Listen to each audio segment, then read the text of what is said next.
Oh, hello everyone, it's Susie here from Esoteric Trading Solutions. I hope you're all well, looking after yourself, being kind to yourself, being kind to your family and friends, being kind to your putty cats, your beautiful animals, your beautiful dogs, and just being kind to strangers in the world, just to make this world a better place. I've got my Telly, come on. Now I'm moving my putty cat Telly. She doesn't like being moved. Here she is. She's got the most beautiful green eyes. She's my youngest cat. And she's a big girl. She doesn't like being moved. I've actually moved around she's being moved on my knee and I'm moving and she hates it. So anyway, just thought I'd introduce Telly to the world. Beautiful, poor, very clever girl. Anyway, just an article I want to bring to your attention, and I like this fellow very much. It's Gold Money Insights, and it's often written by Alistair McLeod, and he's just an excellent writer, and I love the way this fellow writes. He's just so clever. It's an article about gold and why gold came off this week. It was traveling around 1658 US, something like that, and it came down below 1500 US. And interestingly enough, in times of environments like this where we see equity markets going down and we see risk off markets or risk aversion, people obviously buy bonds, they go into safe haven currencies. Generally like the yen, they go into safe haven currencies like the yen. They buy bonds, the equity market goes down, they generally buy gold. Now what's happened this week is people have actually bought US dollars against yen, so US dollars is actually rising over 110, which is equivalent to a rate rise. They've actually been selling the yen, which is interesting, and they've actually been selling gold, which is completely different to what we're used to in markets when there's market implosion, which I think is quite interesting in itself. So the question is why, and this article brings it home, why is that the fact? Why are certain things not operating like they used to? And certainly we know that financial markets and certain fiat and all sorts of things don't operate like they used to. Often you can throw out the economic and the finance books that we learnt from the university, certainly when I studied, because things have certainly changed quite a lot in terms of what's operating in financial markets. But this article basically says that they believe that gold will go higher.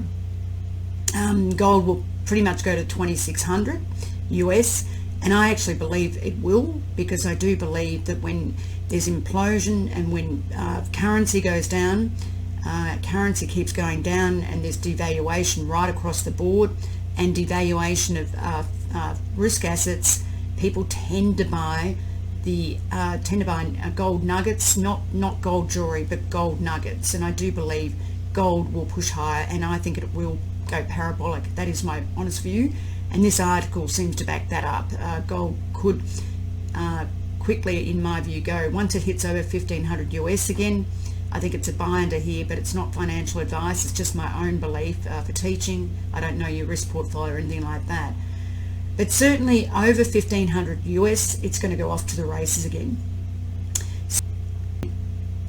We've seen equity markets go down again, probably down to about 10%, as this says. The Fed has slashed interest rates to zero. There's substantial economic impact of this coronavirus globally. We've seen all countries globally cut interest rates. We've seen all countries, most countries, bring in quantitative easing, even in the eastern countries, even in Poland and the like, with Canada, the UK, even other countries particularly. But the thing is, interest rates have been cut quite a lot. There's QE in progress. There's trillions of dollars being poured into the money market system by the Fed. There's all sorts of programs by the European Central Bank in terms of pouring money into the system to hold the system up and to ensure that there's no lack of liquidity. Now the thing is, we are seeing a lack of liquidity in fiat markets, which is dangerous, and certainly the central banks of the world want to change that and just keep ploughing money into the system. They're even deferring tax rates for people, giving more benefits to people if they're on unemployment benefits and that sort of thing. In Australia, they're going to give people double their normal benefits, and they're really mindful of the fact that this world effect of coronavirus could lead to huge unemployment and depression. So we do see most central banks of the world really coming in to fray and basically really pushing down yields, but increasing the money supply into the financial market system, into the money supply system. So the question is, why has gold gone down? And we've seen it come down from literally 1680 down below 1500. And we know that investors are fleeing from anything but safe haven. They're going to bonds clearly, and they're going to the short end of the bond curve. Sometimes we're seeing a mix in the long end of the bond curve. There is a flattening as well. But the thing is, what's interesting is normally in this environment, as I said, you do see gold tending to go up. We've had lots of easing, commercial paper being bought out, 700 billion, 1 trillion repo markets, that sort of thing. But we have seen strength in the US dollar, which is very, very surprising indeed. It's gone right up, basically, the US dollar. So what is happening here? And when this company analyzes their gold work framework, they basically say gold should go up. If we go way back here, gold was very low. I remember back in 2001, gold was about $230 or something, and now it's gone right up, okay? So the thing is, why is it doing something it shouldn't be doing? It's around $1,400. This model says it's actually a buy, this gold money model, the research of gold money. And they say that there is a link between energy prices and gold, which is intuitively understandable. But energy markets are currently very oversupplied. Demand for oil and gas and coal and power has dropped sharply as a result of widespread lockdowns in Asia, Europe, and most slowing in North America. Oil is particularly affected as the coronavirus outbreak hits transportation fuel demand more than anything. On top of that, Saudi Arabia has declared an oil war when Russia refused to agree to an output cut, increasing output by 2 MBD, I'm assuming that's a lot, and the longer-term goal of OPEC and Russia is likely to force US shale producers out of business. So that's a very interesting thing in itself. This potent combination of declining demand and increasing supply has led to a sharp decline in oil prices over the past week. While prompt prices have mostly affected the back end was not immune against the price moves. 5-year forward Brent prices lost roughly 17% over the past 4 weeks. Okay, so we've seen a massive decline in oil. Oil's down to about $26 US dollars, the WTI, and it looks like it could even potentially maybe go down a bit lower. So within that framework, they're talking about within their framework, they're talking about energy costs account for about 70% of gold production costs. Now, the thing is, if energy costs have gone down quite substantially, then gold is a good thing to buy, because it's actually making their costs incredibly low, right? So basically, their production costs are very, very low, and if that's the case, then they're saying, which makes sense to me, that gold should be going up. Okay. So if that's not the case, if production costs aren't being reflected in gold's price, maybe the market is just missing it particularly. And gold can be stored at almost no cost, and there are no storage capacity constraints.